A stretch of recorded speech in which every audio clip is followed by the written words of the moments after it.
You have found Why We Are Christians. My name is Kent Philpott. This is actually the third program with Rich Robinson. And we've looked at a lot of things about his life, and we're going to talk about what he's been doing fairly recently. And he works with Jews for Jesus. Could you give us, Rich, a little bit about how you got involved with Jews for Jesus at first? Well, about the time I came to faith in Jesus, so 1973, Jews for Jesus was already existed, not as a formal organization, that didn't happen until the next year, but there was still a group called Jews for Jesus in California. I didn't know about them. But what I found is in a local Christian bookstore, they had little miniature copies of the full-size brochures that we hand out that we call broadsides. But they were like scaled down to this and put out by the American Bible Society. I thought they were great. And then I found a book in the Christian bookstore. I don't know if it was 73 or 74, but it was called Jews for Jesus. And it really gave the history of that movement up until that time, because it really was a movement before an organization. It was written by Moishe Rosen, who founded Jews for Jesus, and sort of just detailed his journey to starting Jews for Jesus as a group and the different people that were involved early on. And I said, this is wonderful. This is really good stuff. And it really resonated with me. I mean, the people involved back then were young people. I related to them. And so I first got to know about Jews for Jesus that way, but I didn't officially get involved till I went to Trinity Seminary near Chicago, which was in 1975. And we just had opened a Chicago branch there, maybe 76 actually, I think. Not sure. A branch of what? We Jews for opened up Jesus? a branch of Jews for Jesus in Chicago. I found out about that. I said, I want to get involved. And so I ended up sort of being a student worker during my time at Trinity. Got involved in the local activities, participated in one of our evangelism outreaches in New York. And that was really how I got my foot in the door with Jews for Jesus. When I graduated in 1978, I played piano, and I did that for some of our events in Chicago. So when I graduated, there was an opening in our music group we had at the time. The group was called the Liberated Wailing Wall. I knew everybody in Liberated Wailing Wall. You would have known them, Kent, yes. Yeah.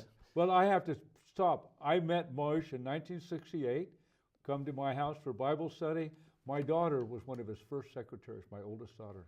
Okay, that's great. Yeah. Small world. So we had this music group going, and they needed a piano player.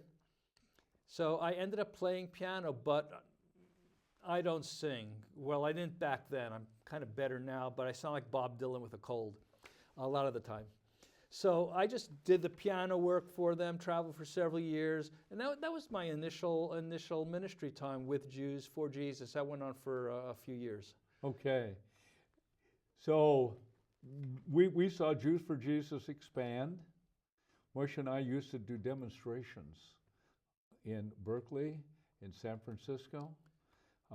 We had a lot of fun, a great deal of fun.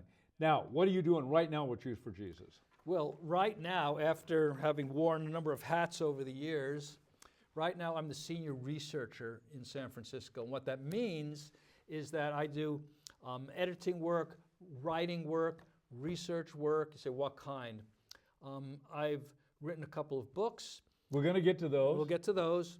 Right now I'm involved in a lot of the work that goes into the content on our website. I field questions from people about theology and Bible, and I write papers that are given at conferences, just a whole range of things that sort of go into the behind the scenes undergirdings of a ministry like Jews for Jesus. And you work out of the home office in San Francisco, the international headquarters right there on Haight Street, the famous Haight Street, the opposite end from the famous end, which was Haight-Ashbury, and now I'm down. We're almost at Market. We're almost at Market Street, that's right. Yeah. expand it a little bit about what's going on around the world. Well, you know, we started just as a North American movement with branches in several cities, but beginning like Now, Late- what's a branch? a branch is where we have an office in a city like Chicago or New York or Los Angeles or San Francisco, where we have staff that just bring the gospel out to the Jewish community. They may be on a college campus, they may be downtown. They visit with Jewish people who are open to hearing about Jesus. They hand out literature. They have outreach events. And basically, they exist to be a vehicle for telling the Jewish community in that city about Jesus. And confrontational, I remember. The broadsides, handing out the broadsides. Moish was very big on the word confrontational, and in some ways we still are. You know, we get out there. He meant it in the sense that you're confronting someone, you're opposite them, you're communicating to them, you're talking to them. You're here, I'm confronting you. Mm-hmm. It's not a negative thing, it's not an aggressive thing. No, But I'm confronting you with the gospel. Here's some literature. If you want to talk, let's do it. right. The gospel is essentially offensive in a lot of ways to a lot of people. Well, who wants to hear that they're a sinner who Sinners, needs and you- salvation? Yeah, that's You know, right. I'd rather go to Hawaii, but that's not reality. Started in North America and in the 80s, and then especially from the 90s on, we went internationally. We've got branches now in about 14 countries around the world, including the former Soviet Union, Ukraine and Russia, France, England, South Africa, Australia, you know, and above all, we focus on Israel. Israel. Because half the Jewish population in the world almost is now living in Israel, and it's growing. So we've got a branch in Tel Aviv with a ministry outreach center called the Moish Rosen Center. And this has been just a fantastic way to minister. So we're in a trendy community in Tel Aviv called Florentine. And we have developed relationships with a lot of the people in that community. Give you an example. About every year, we organized a project in the Moish Rosen Center. Now, background. When Israelis get done with their army service, and you've got to do army service from like 18 to 21,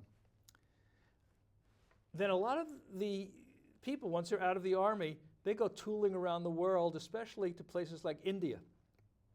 And there are whole communities in northern India that cater to the Israelis who come through. They're busting loose, they're exploring spirituality, you know, and a lot of them, unfortunately, get into a heavy drug scene, but they're also open to talking about the gospel. And we've sent teams there to minister to them, relate to them, maybe even meet with them back in Israel. And this is in northern India, Thailand, Nepal. The biggest Passover Seder in the world is in Kathmandu, because that's where the Israelis are. So Wow. what we did back in Israel is we have a photography exhibit every year called India Through the Eyes of the Traveler. And people in the community, whether they're believers or not, can participate, submit their photographs, put it up on the wall, and we have a whole photography exhibit. This year, we had more people than ever come through from the community. We're talking Jewish Israelis, not tourists. These are the people who live there. About 600 came through to see the photography exhibit. And while they're there, they're going, so this is from Jews for Jesus. What is Jews for Jesus? We talk to them. And we share the gospel. Now, what about Muslims over in Israel? Is there any interchange, any confrontations? I don't have firsthand knowledge of that. Okay. But I do know that, of course, Muslims make up about 20% of the Israeli population. So I'm sure when our guys are out there, they're interacting with Muslims as well as Jewish people. Moish Rosen. Moish Rosen is a very memorable person to a lot of people. Yeah. And one of my favorite memories, it was 1976. We were having a big evangelism campaign in New York City. Bicentennial of the country, so we called it Operation Birthday Cake. And Who comes up with this stuff? I don't know who came up with that.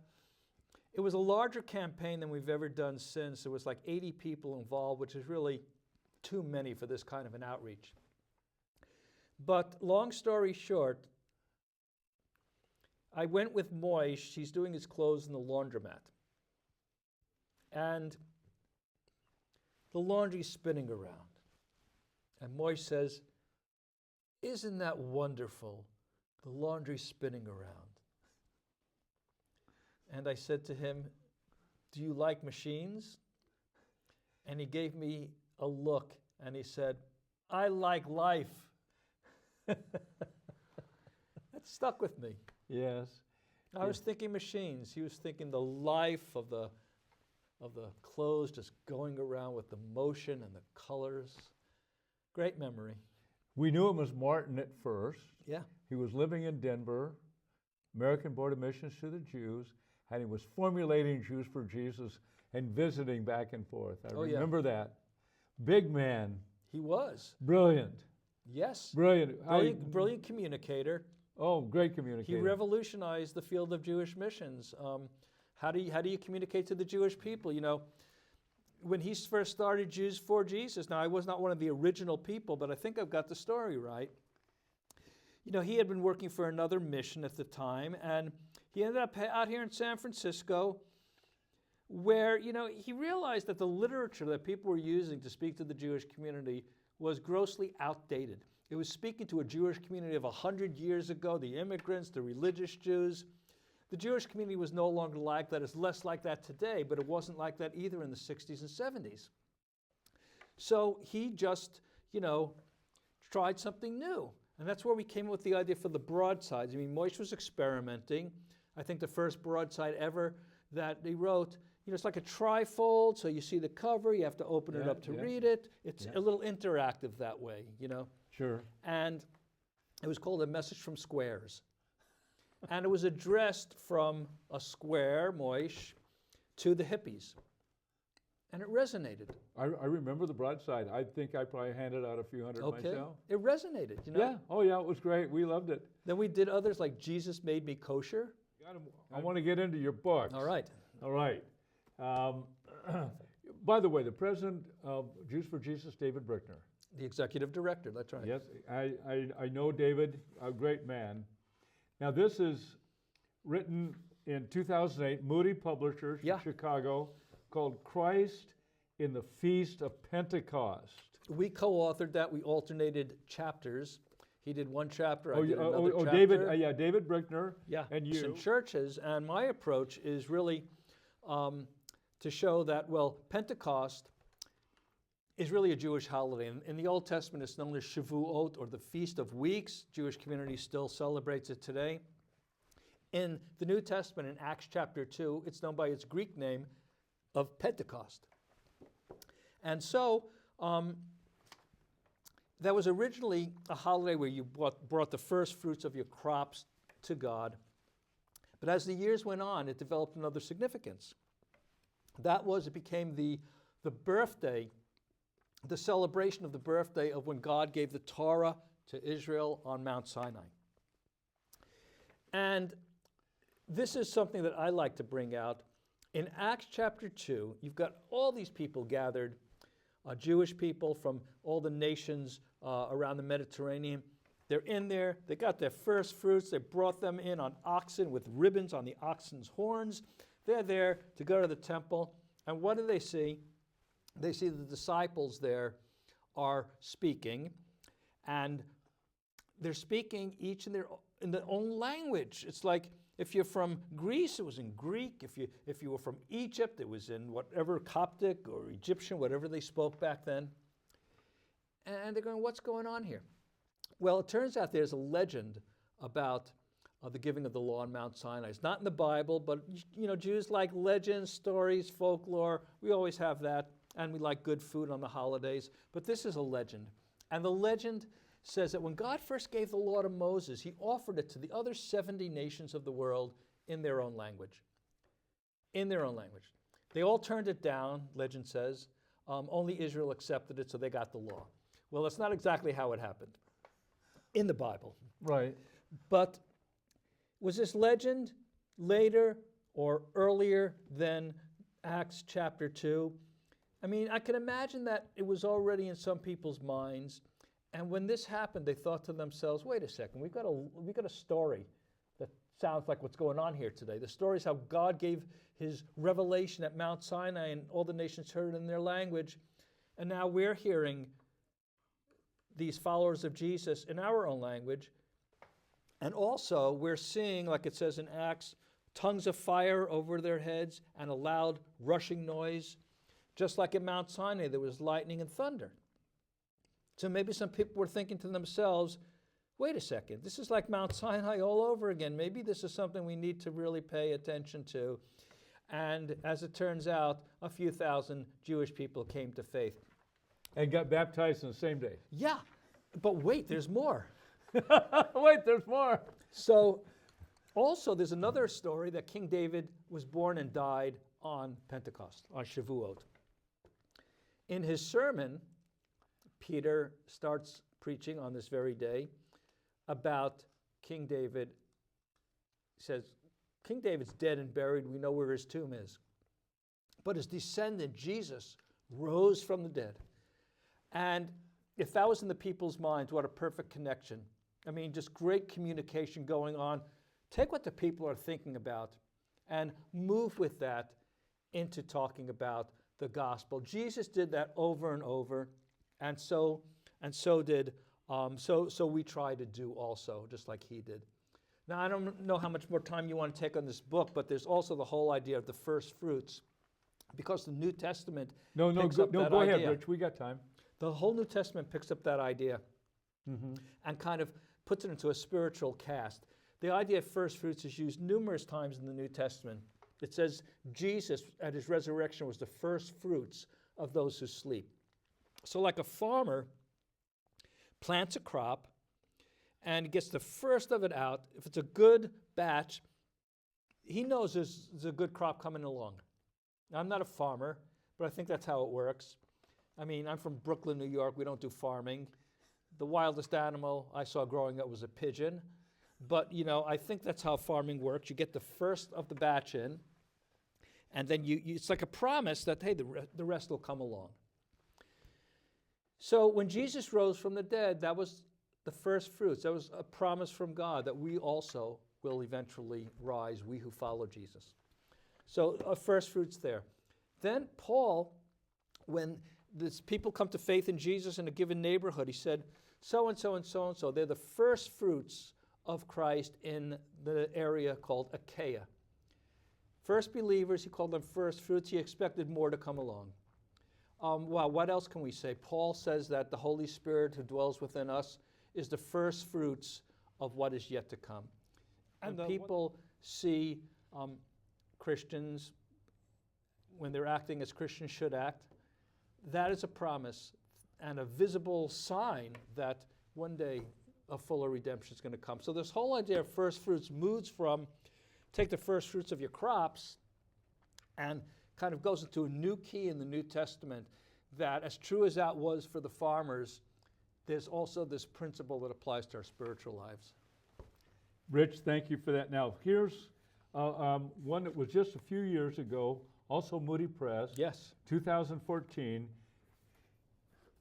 And this is Christ in the Sabbath. Christ in the Sabbath. Now, tell us what you're doing here, Rich. Well, that book is basically an attempt now to show how Jesus relates to the weekly Sabbath. And there's so much in the book. I talk about Sabbath in the Old Testament, in Jewish traditions, in the New Testament. Let me zoom in on a couple of things. One is that the Sabbath is the day of rest. And that's where the rabbis have their 39 labors you're not supposed to do. It's basically a humanitarian day, a day for contemplating God. And it was given to Israel for two reasons. Number one, to remember the Exodus from Egypt. Once you were slaves, now you're free. So here's a special day once a week to really solidify that freedom, to rest, and to remember that you're no longer slaves. The second reason is because God created the universe, and it says on the seventh day he stopped his work. Mm-hmm. And he stepped back and he said, isn't that good? I like that. So two reasons why it's a day of rest. New Testament Jesus makes the statement to a bunch of people who are probably pretty weary and burned out in some ways. He said, "Come to me, all you who are weary and heavy laden, and I will give you rest." And he was promising to offer to his people the blessings of the Sabbath. He personified the Sabbath in that way. He was going to give us ultimate rest. There's a whole theology of rest. I can't get into that. It's in the book. But that was one thing he came to do. And as he was doing that, he was always moving the people to really understand what the Sabbath was all about. Jesus was an observant Jew, but he didn't always like all of the traditions that were being handed down. He wasn't against tradition, but some of the traditions he felt didn't quite capture the spirit of what God intended. Mm-hmm. So, he healed people on the Sabbath. Work. Well, it was considered work in some of the Some circles considered there. it so. And there's actually, I don't know if this was written humorously or not, but there's a story in there where people come to Jesus on the Sabbath to be healed at the synagogue, and one of the synagogue officials says, "Come back another day. There are 6 days when you can be healed. Come back another day. The office shouldn't be open today." But Jesus healed. And people took offense, some people. Others were grateful when they were healed. And Jesus said, "Look, what was the Sabbath given in the first place? Wasn't it given as a day to rest and be restored and be made whole after a long week? And, besides, if you have an animal and it falls into a pit on the Sabbath, aren't you going to pick it up? So how much more should we treat people that way?" And he kind of zeroed in on the full meaning of the Sabbath. Wonderful work. I love that. I love that whole emphasis, and often speak about it. Now, you have here in our closing few minutes, which we have plenty of time to get to it here, and you state, "I've just completed a book entitled The Day Jesus Did Tikkun Olam. Tikkun Olam, Jewish Values and the New Testament." Now this it's not been published yet. Not yet, soon. Okay, soon. Moody going to do it or who? I don't think they will. We're not sure yet. You're not sure. So tell us about this book. Now this is an incredible title. I got to hear about this. So Tikkun Olam is an expression that literally means the repair of the world in Hebrew. Repair of the world.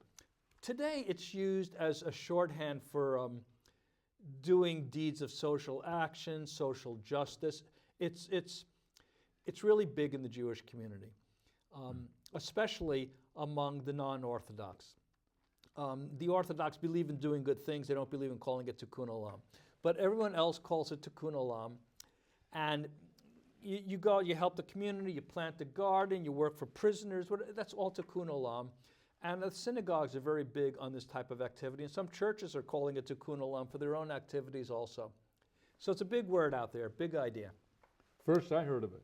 Yeah, well, you can Google it and find out a lot of things. What the book does is talk about how Tikkun Olam is one of many Jewish values. And see, Jewish people, here's the thing. We may disagree on God. We may disagree on how to live your daily life. We may disagree on how to keep the commandments, whether to keep the commandments. But one thing that all Jews agree on, whether they're secular, non-religious, Orthodox, is a certain set of Jewish values. Honor your parents. That's Hospitality. Jewish values. Yeah, okay. Jewish values. Honor your parents. Show hospitality to guests. Do tzedakah or charity, and Tikkun Olam. Do social justice. So in this book, I go through a number of Jewish core values, and it's written very conversationally. Hopefully a lot of good scholarship undergirds it, but it's not an academic book. It's really written for Jewish people who are open to hearing about Jesus in the New Testament from a Jewish point of view. So what we have is we go through each value in the Old Testament. maybe in the Jewish tradition, and then show how it carries over into the New Testament itself, so that the New Testament also reflects the same Jewish values that are rooted in the Hebrew Bible. It's a Jewish book. A Jew should read it for that reason. I'll give you an example. One Jewish value is avoiding what's called lashon hara, evil speech or gossip. In the Hebrew Bible, you find commandments like do not speak ill of so-and-so. It starts there. Jewish tradition comes along, elaborates it a little bit. There are different types of evil speech or ill speech. And from there, I move into the New Testament. I go, you know what? It talks about that in there as well. This is a Jewish value. Why is the New Testament talking about Jewish values? Because it's a Jewish book. I'll give you another example, another Jewish value. It's kind of a pair. Kiddush Hashem and Chilul Hashem. That means sanctification of God and desecration of God or His name. And it really means acts that we do that reflect on who God is. If we do something good as a Jew, that reflects on the God of the Jews positively. If we do something that's not so good, it doesn't reflect well on Him. Example, Alexander Rodriguez, A-Rod, baseball guy, right? He